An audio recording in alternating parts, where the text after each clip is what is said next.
And this will be part 3, suicide prevention, and otherwise we're just talking about suicide.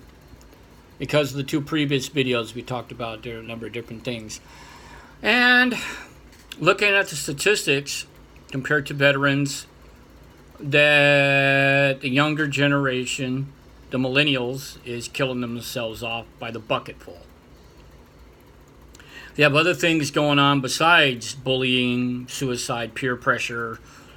Now they're dying of vaping.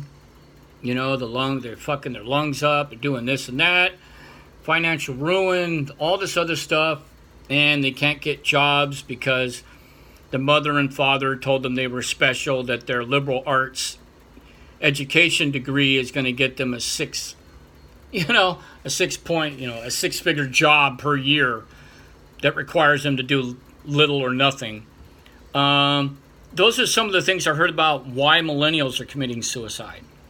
It's because of that stuff. You know, they're told that they're special and they're not special. It's a dog-eat-dog world, and it's vicious out there. It's vicious and bloody, and every man for themselves or woman for themselves. Also, I looked at the statistics for veterans. Apparently, according to the VA, nationwide, including the VFW, the American Legion, and the Disabled Veterans of America, blah, blah, blah, that there are 22 veterans who are dying every day to suicide. The United States roughly has 10 million veterans. So, some of the reasons why, I don't know. Like the guy I talked about earlier that I knew from the 80s and 90s. He got out of the military in 2002 and committed suicide some years later. Obviously, it's not from post-traumatic stress from combat because he did not serve in combat. He was all Cold War guy. So veterans, on the other hand, are committing suicide, and they say that 1/3 of the suicides per day is from veterans who served in combat. May it be Vietnam, may it be Grenada, Panama, Somalia, Desert Storm, Iraq, Afghanistan, or whatever, that these guys are committing suicide over post-traumatic stress or otherwise. Because of the post-traumatic stress, depending on how severe it is, or the depression, or the schizophrenia, or whatever that comes by, a lot of these guys also commit suicide over survivor's guilt. Or because, like in my case, I was just so angry, I just couldn't take it no more.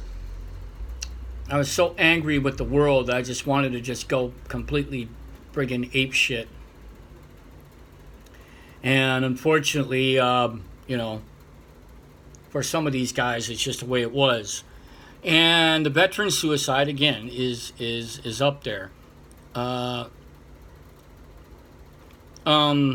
There is a heavy backlog of veterans from the 2 wars, Iraq, Afghanistan, and now, from what I heard, in Syria,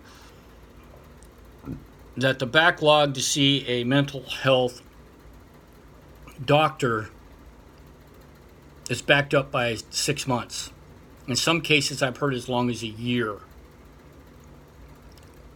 I'm not really sure if that's really true, but in California, now I went from seeing my doctor once a month to every 3 or 4 months now because of the heavy backlog.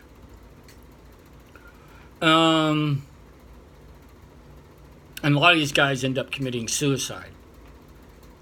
I mean, unlike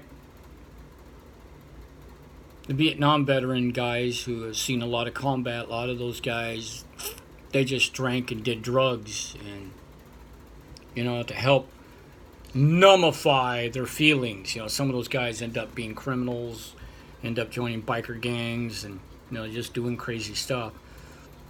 Some of those guys end up becoming professionals, but they have to live with their post-traumatic stress. And a lot of them, again, commit suicide. And I heard that the Vietnam veteran suicide rate for that era from the 60s into the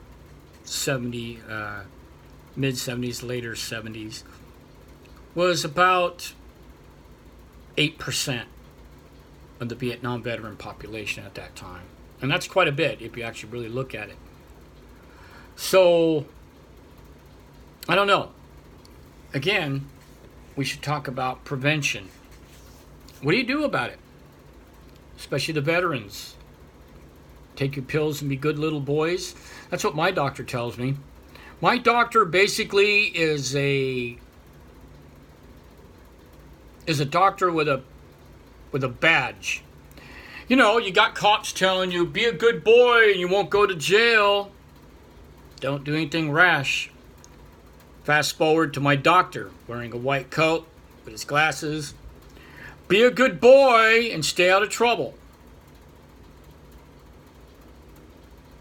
Are you just a cop with a lab coat? Because that's the same stuff that I hear from police if you want to stay out of jail. So, I did a series of these videos about something that's slightly more serious than some of the trollish crap that I put up normally.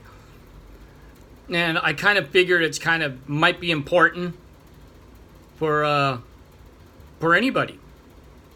Women, men, young, old, veteran, non-veteran.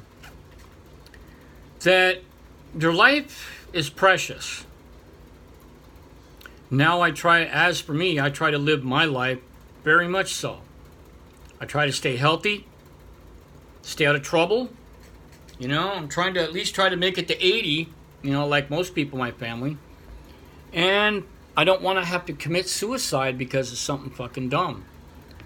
And the only way that I will do it, unless if something medically really bad happens and I know that I'm screwed.